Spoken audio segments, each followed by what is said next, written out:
खबरों की दुनिया से 24 घंटे 7 दिन आपको रखेंगे अपडेट। गली मोहल्ले, गांव या शहर की हो बात, देश दुनिया या राजनीतिक अपडेट, खेल कूद हो या सिने जगत की कोई भी अपडेट, हर छोटी बड़ी खबर से रखेंगे आपको अपडेट। हम हैं अपडेट इंडिया, सच सच्चाई के साथ।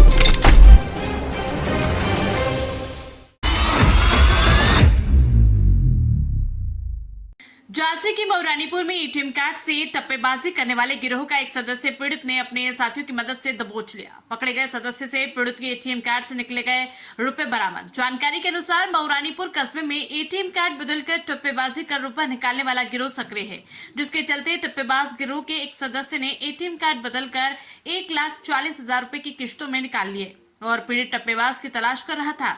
उसी बीच रुपए निकालने के मैसेज उसे प्राप्त हो रहे थे। जैसे ही पीड़ित को आरोपी टप्पेबाज दिखाई दिया, उसने अपने साथियों की मदद से उसे दबोच लिया एवं आरोपी को एटीएम से निकाले गए रुपए सहित कोतवाली पुलिस के सुपुर्द कर दिया। पीड़ित साबिर शाह ने बताया कि आरोपी के कब्जे से 1,39,000 रुपए मिले। मऊरानीपुर कोतवाली पुलिस मामले की जांच में जुटी। हमारा नाम साबिर शाह है। कहाँ के निवासी हो? मोरी तले। क्या मामला हो गया? जी हम SBI पे पैसे निकाल रहे थे खेती के लिए। फिर क्या हुआ? तो हमने 10,000 निकाले, तो एक लड़का आया तो बोला चेक कर लो आप बैलेंस। हमने ये ठीक है। उसने ATM मेरा छुड़ा लिया, उसमें लगा के वो भाग गया। फिर मैं वहाँ से भागा, थाने आया सूचना देने। हाँ, तो बोले FIR करो, हमें उतने में बहुत टाइम हो जाएगा। तो हम खुद चले गए। तो HDFC बैंक पहुँचे तो वहाँ पे मैसेज आया हमारा कि 50,000 निकल गए। तो हमने उन्हें सर को दिखाया, मैनेजर सर को। सुबह बोले यहीं से निकल रहे हैं हम, लक्ष्मण पेट्रोल पंप से। तो हम वहाँ गए तो वहाँ पर मैनेजर बोला यहाँ कोई नहीं है। तो वहाँ से हम निकले तो ये डिवाइडर के पास निकलता जा रहा था। वही मिल गया लड़का जो जिसने आपका ATM लिया था। हाँ। तो हमने उसको दौड़ के पकड़ा। फिर उससे कितने लोग थे वो तो अकेला ही था। कितने पैसे बरामद हुए इसके पास? 1,39,000 बरामद हो गए? 1,40 निकले। निकले आए? जो तुम्हारे गए थे रुपए वो उसके पास बरामद हो गए?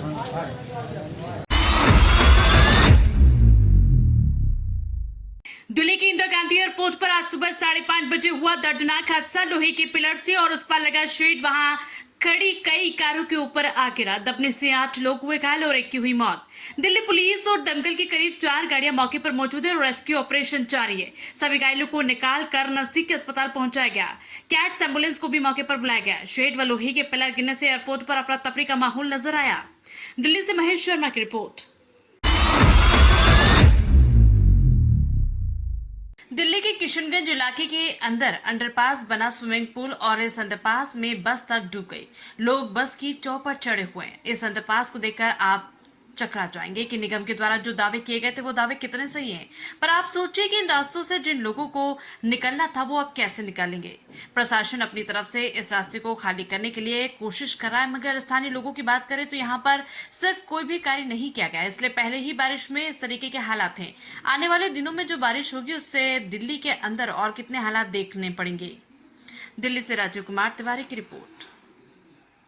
सर यहाँ पे बहुत ज़्यादा दिक्कत हो रही है, कोई सुनने वाला नहीं है। सुबह 5 बजे से 112 पे फ़ोन किया जा रहा है, अभी तक जो है किसी तरह का कोई रेस्क्यू ऑपरेशन चालू नहीं हुआ है। सिर्फ और सिर्फ दिखाने के लिए एक PCR आके खड़ी हुई है। इसके अलावा इस बस में मेरे 2 पैसेंजर हैं, जिसमें एक जो है न्यूरो का पेशेंट है, जिसका 11 बजे अपोलो हॉस्पिटल में अपॉइंटमेंट लिया हुआ है। इसके बावजूद, कहने के बावजूद भी कोई भी जो है रेस्क्यू के लिए नहीं आ रहा, ना फायर ब्रिगेड, ना पुलिस, ना कोई और डिजास्टर मैनेजमेंट से आ रहा है। ये बहुत ही शर्मनाक और दुखद घटना है कि दिल्ली जैसे शहर में, और जो अपने आप को वर्ल्ड क्लास सिटी बताती है, उसके अंदर एक बस 2 घंटे से फंसी हुई और पैसेंजर को मरने के लिए छोड़ दिया गया। मतलब बस में और भी यात्री है जो छतों पे चढ़े हुए हैं? जी सर, बस में कम से कम 20 से 30 यात्री हैं। उनमें से हो सकता है 10 के लगभग जो है निकल भी लिए हों डूबते डूबते, लेकिन अभी भी 10 से 15 पैसेंजर बस के अंदर हैं। बस के अंदर। और मैं पूरे देश को ये कहना चाह रहा हूँ कि इस तरह की घटना दिल्ली में अगर हो रही है तो आप सोच सकते हैं कि दो अन्य जगह का क्या हाल होगा। ये राजधानी प्रशासन के दावे बहुत है कि हमने बहुत सारे काम किए हैं। सर, प्रशासन के दावे सिर्फ कागजों में हैं, यथार्थ पे और भूमि पे कोई दावे जो है सरोकार नजर आते अभी तक कोई रेस्क्यू ऑपरेशन कोई हुआ मरीज की? कोई रेस्क्यू ऑपरेशन नहीं है। पूरा पेशेंट अंदर बैठा हुआ है, कोई आ नहीं रहा है। एक सिर्फ जिप्सी यहाँ से दिख रही है जो पुलिस की वहाँ पे खड़ी हुई है। ठीक उसकी क्या ड्यूटी वहाँ पे सिर्फ खड़े होने के लिए थोड़ी लगाई गई है? या तो वो नौका डिजास्टर मैनेजमेंट आए या फायर ब्रिगेड वाले आए उनको रेस्क्यू करें। ठीक है सर। लगातार जिस तरह से दिल्ली में बारिश का कोहराम देखा जा रहा है, पूरी तरह से दिल्ली जलमग्न हो गई है। किशनगंज की बात करें तो यहाँ पे 5 घंटे हो गए बस जो यात्री है बस क्या कैसे देखते हैं आप? देखिए, दिल्ली में सरकार नाम की कोई चीज़ नहीं रही है। आम आदमी पार्टी शासित दिल्ली सरकार और नगर निगम हाथ पाथ धरे बैठे हैं। विधायक, मंत्री, पार्षद सब गायब हैं। लोग परेशान हैं। स्कूल के बच्चे, छोटे छोटे बच्चे को रेस्क्यू किया जा रहा है।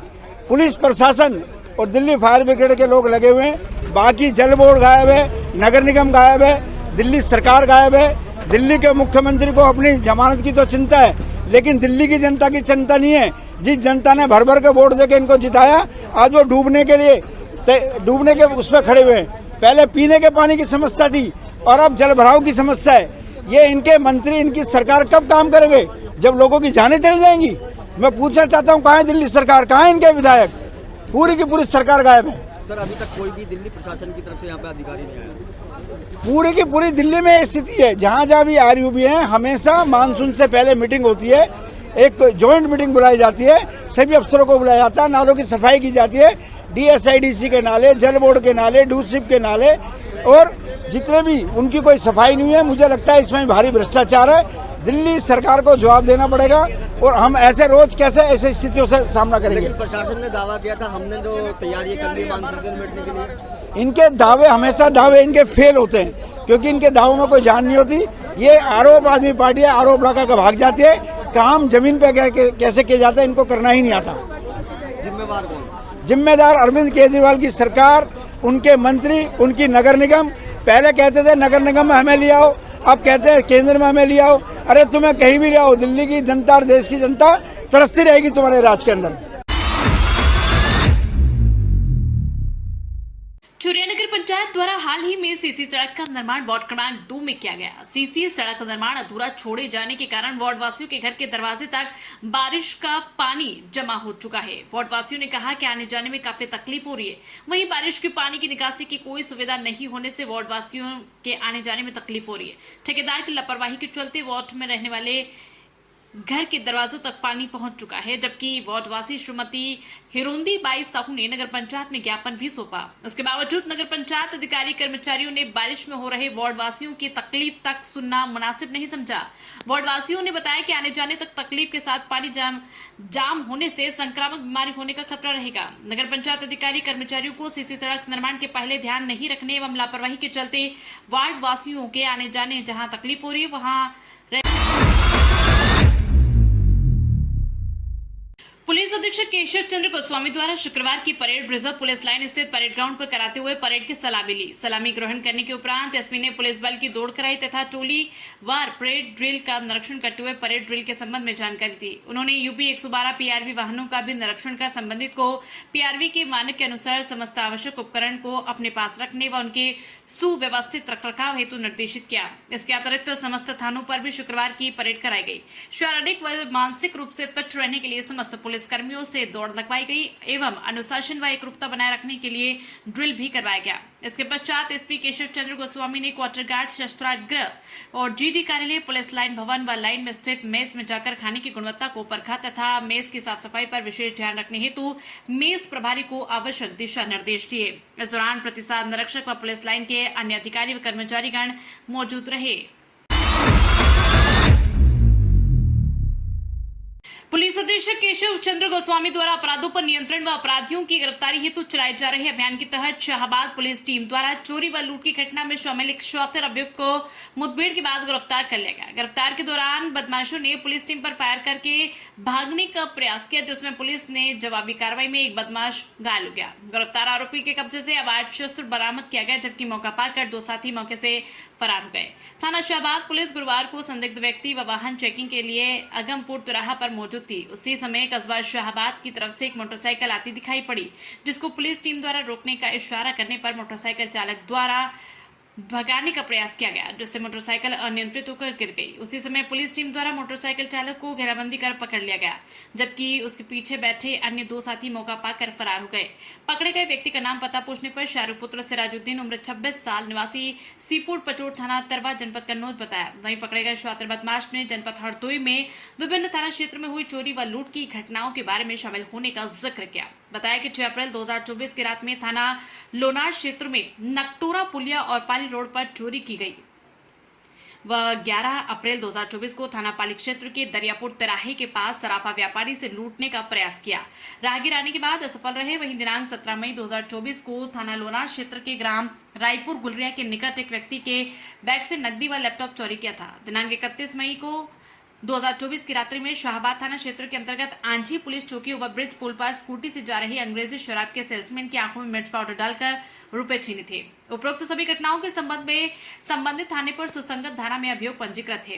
पूछताछ के दौरान ये भी ज्ञात हुआ कि उक्त सभी घटना में अभियुक्त शाहरुख व उसके 2 अन्य साथी कार्य करते थे और बचाव हेतु अवैध शस्त्र भी रखते थे। इसी क्रम में पकड़े गए अभियुक्त से जानकारी प्राप्त हुई। उसने बताया कि शाहबाद थाना क्षेत्र अंतर्गत ग्राम तड़ेर के निकट बंद बड़ा आटा मिल के पीछे स्थित सरकारी ट्यूबवेल के पास अवैध शस्त्र छिपाकर रखा है।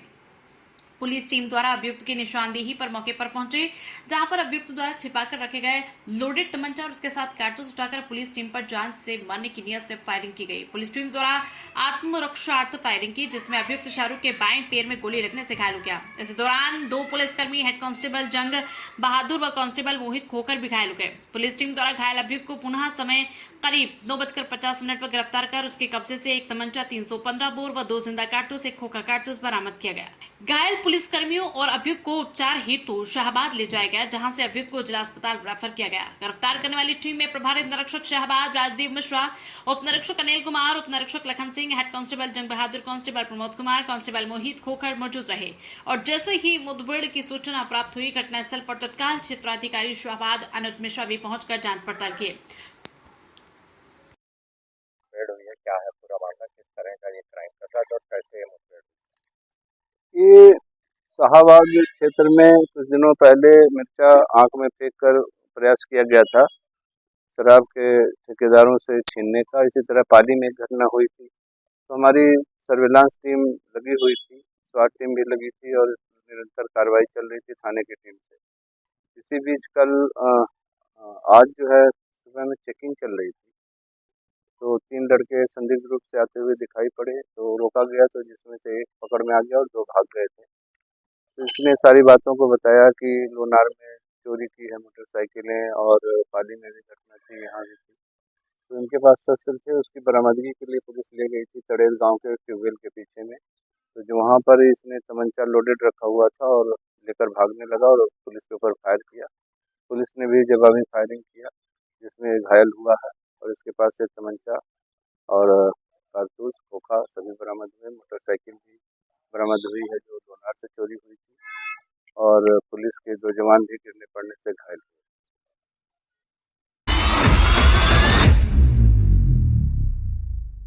खबर गाजीपुर से है, जहां बुड़कुड़ा कोतवाली अंतर्गत घटारू गांव में आज सुबह करीब 6 बजे विमलेश चौहान पुत्र शंकर चौहान उम्र 21 साल की उनके ही भतीजे ने दरवाजे पर ही सर में गोली मारकर हत्या कर दी। अपने घर के सामने बने चक रोड पर विमलेश आज सुबह मिट्टी डाल रहा था कि उनके पट्टीदार बिंदु देवी पत्नी इंद्रदेव ने अपने बेटे को ललकारते हुए कहा कि घर के अंदर से कट्टा लेकर आओ और इसे यही मारकर सुला दो, जिस पर विमलेश का भतीजा बिट्टू 20 वर्ष दौड़कर घर के अंदर से कट्टा लेकर आया और विमलेश की कनपट्टी से सटाकर फायर कर दिया, जिससे मौके पर ही विमलेश चौहान की मौत हो गई। आरोपी के घर के सभी सदस्य घर छोड़कर फरार हो गए। सूचना मिलते ही कई थानों की पुलिस मौके पर पहुंचते ही उच्च अधिकारियों को सूचना दी गई। सूचना मिलते ही कई थानों की फोर्स मौके पर जमा हो गई। मिली जानकारी के मुताबिक विमलेश की भाभी सुनीता ने बताया कि पिछले 4 महीने से चक्रोड़ का विवाद चल रहा था, जिसे लेकर कई बार भुड़कुड़ा थाने में पुलिस अधीक्षक तक गुहार लगाई, लेकिन कोई सुनवाई नहीं की गई और आज ये घटना को अंजाम दे दिया गया। फिलहाल आरोपी को गिरफ्तार कर लिया गया है। घटनास्थल पर गाजीपुर पुलिस अधीक्षक ओमवीर सिंह पहुंचे। उन्होंने मीडिया से बातचीत में और क्या कुछ कहा, आप खुद सुने। गाजीपुर से अंकित दुबे की रिपोर्ट। ग्राम घटारों में एक कल सुबह हत्या हो गई है, उसके संबंध में आज सुबह थाना भुड़कुड़ा को सूचना मिली थी और 112 पे भी सूचना आई थी कि घटारो गांव में किसी रास्ते के विवाद को लेकर 2 पक्षों में लड़ाई हो गई है और एक व्यक्ति की गोली मार के हत्या कर दी गई है। इस सूचना पर तत्काल सभी वरिष्ठ अधिकारी मौके पर गए। जो विवाद है वो एक रास्ते को लेकर है। दोनों बिल्कुल पट्टीदार हैं, चाचा भतीजे हैं और एक दुखद घटना है। और जो मृतक है उसके परिजनों द्वारा तहरीर दी जा रही है और जो भी इसमें दोषी होंगे उनके विरुद्ध कठोरतम कार्रवाई की जाएगी और बाकी शव को डेड बॉडी को मॉर्चरी भेज दिया गया है, उसका पीएम करा के और अग्रेसर कार्रवाई की जाएगी। सर, अभी इस संबंध में किसी की गिरफ्तारी वगैरह हुई है सर? अभी तहरीर इनके द्वारा मिल जाए। कुछ लोगों को पूछताछ के लिए राउंड अप किया है, क्योंकि एक बार परिजन तहरीर दे देते हैं स्थिति स्पष्ट होगी।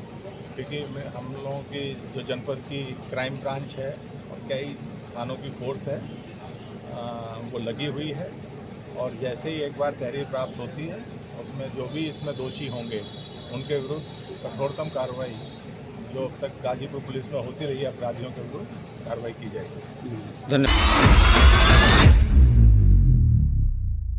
हरियाणा में आयुष्मान कार्ड के जरिए इलाज करवाने वाले मरीजों के लिए बुरी खबर। दरअसल आईएमए ने यह ऐलान कर दिया है कि अगर सरकार 1 जुलाई तक उनकी बकाया राशि नहीं दे देती तो पूरे हरियाणा में प्राइवेट अस्पताल आयुष्मान कार्ड योजना के तहत मरीजों का इलाज करना बंद कर देंगे। अंबाला आईएमए के प्रधान ने बताया कि हरियाणा में लगभग 360 अस्पतालों का 300 से 400 करोड़ रुपए बकाया है। हरियाणा सरकार की आयुष्मान योजना का बड़ा झटका लगने जा रहा है। आगामी 1 तारीख से हरियाणा के प्राइवेट अस्पताल आयुष्मान कार्ड धारकों का इलाज नहीं करेंगे।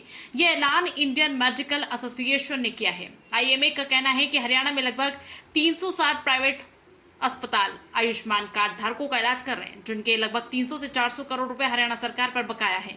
आईएमए अंबाला के अध्यक्ष डॉक्टर अशोक सारवाल का कहना है कि सरकार के साथ पहले भी डॉक्टरों की बैठक हुई थी, जिसमें सरकार ने बकाया पेमेंट देने का आश्वासन दिया था, लेकिन सरकार द्वारा इस दिशा में कोई कदम नहीं उठाया गया। उन्होंने बताया कि सरकार की तरफ से अस्पतालों का 6-6 महीने से बकाया पेंडिंग है। डॉक्टर ने बताया कि सरकार की योजना गरीब परिवारों के लिए तो लाभकारी है, लेकिन अब सरकार ने 1,80,000 से अधिक इनकम वालों के लिए भी सुविधा शुरू की है। यह सरकार का गलत फैसला है। उन्होंने बताया कि यूं तो सरकार डॉक्टरों की पेमेंट देती नहीं, लेकिन जब पेमेंट दी जाती है तो उसमें भी कटौती कर दी जाती है। एक मरीज के इलाज की पेमेंट पहले अप्रूव कर दी जाती है और बाद में उसे कैंसिल कर दिया जाता है। चेतावनी तो देखो, ये जो हमारी आयुष्मान के जो हॉस्पिटल्स हैं अम्बाला में काफ़ी ज़्यादा हैं और वो पेशेंट का फ्री इलाज कर रहे हैं आयुष्मान योजना के अंडर, जो कि मोदी सरकार ने बड़े फैनफेयर से लॉन्च की थी 4-5 साल पहले, जिसमें कि ये प्रावधान था भी 15 दिन के अंदर अंदर डॉक्टरों की पेमेंट हो जाएगी। अब जो पिछले 6 महीने से और 8-9 महीने से ये देखा गया है भी पेमेंट 6-6 महीने क्या 8-8 महीने डॉक्टरों के पास आ ही नहीं रही, और जो आ रही है पहले अप्रूव कर देते हैं जितनी पेमेंट उससे बाद में डिडक्शन करके दे रहे हैं। और तीसरा, जो पैकेज रेट है हरियाणा में नेशनल पैकेज रेट से काफ़ी कम है और कई केसेस का ऐसा है भी उसको फ्रॉड केसेस में डाल दिया, एरोनियस क्लेम्स में डाल दिया। पहले उनको पास किया गया, 6 महीने बाद उसको उसमें डाल दिया गया। या तो आप उसको पहले ही पास ना करो, जो अगर एक बार क्लेम पास कर दिया और डॉक्टर का पैसा खर्च हो गया, उसने उस हिसाब से उसका इलाज किया तो उसको बड़ा खामियाजा भुगतना पड़ता है। ऐसे में जो छोटे छोटे हॉस्पिटल्स हैं हरियाणा में 600 के करीब, जिसमें से 400 हॉस्पिटल्स आयुष्मान के काम 360 एग्जैक्टली मतलब जो काम कर रहे हैं, और जो ये इनके ऊपर इतना भारी बर्डन पड़ रहा है, इसलिए ये तंग आकर आयुष्मान का काम 1 जुलाई से बंद कर रहे हैं। सारे डॉक्टर ये कह रहे हैं अभी, ये पहले भी मार्च में थोड़ा दिन के लिए किया था और सरकार ने रिटर्न में आश्वासन दिया था, लेकिन उस पर भी कोई कार्रवाई नहीं हुई। सर दोबारा सरकार से कोई बातचीत हुई है? दोबारा भी 3-4 दिन पहले हमारे स्टेट प्रेसिडेंट और हमारे जो स्टेट के कोऑर्डिनेटर्स हैं उनकी ACS हेल्थ से और डायरेक्टर आयुष्मान से बात हुई है। हालांकि उन्होंने श्योर किया है भी हम बैकलॉग ख़त्म करेंगे। जितने में ये बैकलॉग ख़त्म करते हैं और ख़त्म और तैयार हो जाता है। जबकि इनको ये जो MOU हुआ था पहले था, उसमें ये था भी 15 दिन के अंदर अंदर पेमेंट हो जाएगी लोगों की, और अगर एक बार उसको अप्रूव कर दिया जाता है केस को, तो उसमें रिडक्शन का तो कोई मतलब नहीं है। अब ऐसे में लोगों को जो हॉस्पिटल्स हैं उनको दवाइयाँ भी अपने पास से खर्च कर रहे हैं, इम्प्लांट का भी खर्चा है, बिजली पानी स्टाफ सबका खर्चा है, तो ऐसे में वो कितनी देर तक ऐसे काम करते रहेंगे? तो प्रदेश भर में कितना पैसा होगा? प्रदेश में कम से कम मेरा ख्याल है 300-400 करोड़ रुपया रुका हुआ है गवर्नमेंट के पास प्राइवेट हॉस्पिटल्स का। क्यों से किस तरह से आप लोग देखते हैं? हाँ, मैं ये मानता हूँ भी गरीब लोगों के लिए ये स्कीम बहुत अच्छी है। जो सरकार ने ये स्कीम शुरू करी थी 1,80,000 पर ईयर जिसकी इनकम थी, उससे कम वालों के लिए शुरू करी थी। अब ये जो कह रहे हैं अभी सारी इनकम ग्रुप्स के लिए बनाएंगे, ये बहुत गलत बात है। इससे कोई किसी का फ़ायदा नहीं होगा, और जो अच्छे लोग हैं वो कुछ अच्छा ट्रीटमेंट भी पाना चाहेंगे, और जो गरीब आदमी के लिए ये जो योजना बहुत अच्छी है। तो मेरी ये राय है भी ये हाई इनकम ग्रुप्स के लिए आयुष्मान कार्ड नहीं बनने चाहिए। वहीं हरियाणा सरकार शहरी स्थानीय निकाय मंत्री सुभाष सुधा ने भी डॉक्टरों की मांग का समर्थन किया। उन्होंने कहा कि डॉक्टरों की मांग जायज है, सरकार जल्द से जल्द मीटिंग करके डॉक्टरों की बकाया राशि देने जा रही है। अंबाला से विपिन भाटिया की रिपोर्ट। देखिए, डॉक्टर की डिमांड ठीक है, आयुष्मान का पैसा हम तुरंत इस मीटिंग लेके जो भी उनकी पैसा बन रहा है, पेमेंट बन रही है, उसी को हम करवाने जा रहे हैं। चुरिया नगर पंचायत द्वारा हाल ही में सीसी सड़क का निर्माण वार्ड क्रमांक 2 में किया गया। सीसी सड़क का निर्माण अधूरा छोड़े जाने के कारण वार्ड वासियों के घर के दरवाजे तक बारिश का पानी जमा हो चुका है। वार्ड वासियों ने कहा कि आने जाने में काफी तकलीफ हो रही है। वहीं बारिश के पानी की निकासी की कोई सुविधा नहीं होने से वार्ड वासियों के आने जाने में तकलीफ हो रही है। ठेकेदार की लापरवाही के चलते वार्ड में रहने वाले घर के दरवाजों तक पानी पहुंच चुका है, जबकि वार्डवासी श्रीमती हिरोंदी बाई साहू ने नगर पंचायत में ज्ञापन भी सौंपा। उसके बावजूद नगर पंचायत अधिकारी कर्मचारियों ने बारिश में हो रहे वार्डवासियों की तकलीफ तक सुनना मुनासिब नहीं समझा। वार्डवासियों ने बताया कि आने जाने तक तकलीफ के साथ पानी जाम होने से संक्रामक बीमारी होने का खतरा रहेगा। नगर पंचायत अधिकारी कर्मचारियों को सीसी सड़क निर्माण के पहले ध्यान नहीं रखने एवं लापरवाही के चलते वार्डवासियों के आने जाने जहां तकलीफ हो रही है, वहां रहवासियों को घर से निकलना में तकलीफ भी हो रही है। इसे वार्ड में नाराजगी देखी जा रही है। चुरे छत्तीसगढ़ से राधेश्याम शर्मा की रिपोर्ट। पुलिस अधीक्षक केशव चंद्र गोस्वामी द्वारा शुक्रवार की परेड रिजर्व पुलिस लाइन स्थित परेड ग्राउंड पर कराते हुए परेड की सलामी ली। सलामी ग्रहण करने के उपरांत एसपी ने पुलिस बल की दौड़ कराई तथा टोली वार परेड ड्रिल का निरीक्षण करते हुए परेड ड्रिल के संबंध में जानकारी दी। उन्होंने यूपी 112 PRV वाहनों का भी निरीक्षण कर संबंधित को PRV के मानक के अनुसार समस्त आवश्यक उपकरण को अपने पास रखने व उनके सुव्यवस्थित रखरखाव हेतु निर्देशित किया। इसके अतिरिक्त समस्त थानों पर भी शुक्रवार की परेड कराई गई। शारीरिक व मानसिक रूप से फिट रहने के लिए समस्त पुलिस कर्मियों से दौड़ लगवाई गई एवं अनुशासन व एकरूपता बनाए रखने के लिए ड्रिल भी करवाया गया। इसके पश्चात एसपी केशव चंद्र गोस्वामी ने क्वार्टर गार्ड, शस्त्रागार और GD कार्यालय, पुलिस लाइन भवन व लाइन में स्थित मेस में जाकर खाने की गुणवत्ता को परखा तथा मेस की साफ सफाई पर विशेष ध्यान रखने हेतु मेस प्रभारी को आवश्यक दिशा निर्देश दिए। इस दौरान प्रतिसाद निरीक्षक व पुलिस लाइन के अन्य अधिकारी व कर्मचारीगण मौजूद रहे। प्रधान की शिकायत पर दबंग खनन माफियाओं पर नहीं हुई कार्रवाई। कबौली ग्राम पंचायत के सहारा तालाब में मिट्टी का दबंगाई से जेसीबी मशीन से करा रहे थे खनन। जनपद बांदा के विकास खंड महुआ की ग्राम पंचायत के सहारा तालाब में गांव के कुछ खनन माफिया मशीन के द्वारा रात के अंधेरे में खनन करा रहे थे, जिसकी सूचना नेशनल न्यूज लाइव की टीम ग्राम पंचायत कबोली पहुंचकर प्रधान से ली। तो ग्राम प्रधान अशफाक अहमद ने बताया कि हम मौके पर जाकर विरोध किए तो खनन माफिया हमें गाली गलौज कर जान से मारने की धमकी दी। तभी हमने उप जिलाधिकारी नरेनी और नरक्षक प्रभारी थाना कोतवाली नरेनी को फोन से सूचना दी। पुलिस मौके पर पहुंचकर जेसीबी मशीन को अपने कब्जे में लिया। ढुलाई कर रहे ट्रैक्टर ट्रॉली सहित मौके से फरार हो गए। कबोली ग्राम प्रधान ने खनन माफियाओं के विरुद्ध कठोर कानूनी कार्रवाई करने के लिए उप जिलाधिकारी नरेनी को शिकायती प्रार्थना पत्र देकर माफियाओं से अपनी जान बचाने व उन पर दंडात्मक कार्रवाई करने की गुहार लगाई, परंतु अभी तक उप जिलाधिकारी नरेनी द्वारा खनन माफियाओं के विरुद्ध अवैध खनन की सुसंगत धाराओं में अभियोग मुकदमा दर्ज नहीं कराया गया। नरेनी से आत्माराम द्विवेदी की रिपोर्ट। आप देख रहे हैं नेशनल न्यूज लाइव चैनल और हम आज हड़हा कबौली जो विकासखंड महुआ की ग्राम पंचायत है कबौली, वहाँ पे हमें जानकारी मिला कि कबौली के सहारा तालाब पर मिट्टी का अवैध खनन कार्य हो रहा है। इस बारे में हम आप चलते हैं और हम प्रधान जी से चर्चा करते हैं। प्रधान जी, आपका नाम? अशफाक अहमद, ग्राम प्रधान अशफाक अहमद। अशफाक अहमद, आप ये बताइए कि हमने अभी देखा, हमें सूचना मिली जी कि आपकी जो ग्राम पंचायत में जी सहारा तालाब है, उस तालाब में मिट्टी का खनन का कार्य हुआ जी, उस बारे में आप क्या बताएंगे? भाई उसमें जो है तो कोई हमारा नरेगा का काम नहीं चल रहा है और न कोई एस्टीमेट बना हुआ है, न कोई कार, हम जो भी कार कराते हैं लेबर से कराते हैं, न तालाब में कोई काम हो रहा था। हमारे यहाँ जो है तो कुछ गुंडे दमंग लोग रात में वो मशीन चलवा कर मिट्टी निकला रहे थे। जब हमको सूचना मिली तो हम वहाँ गए, मौके में वीडियो बनाया, देखा मशीन चल रही थी, मशीन की वीडियो बनाया। इसके बाद तत्काल हमने थाना प्रभारी को फ़ोन किया, वहाँ से पुलिस आई और तत्काल एसडीएम साहब को भी अवगत कराया हमने। और इसके बाद मशीन मिली, बाकी जो है तो ट्रैक्टर भाग गए, मशीन मिली। मशीन जो चलवा रहे थे उनका नाम है शमशाद, सनाब जो है तो सिद्धू और एक वहीद नाम हनीफ, ये दोनों लड़के वहाँ मशीन में गुंडाई से काम करवा रहे थे।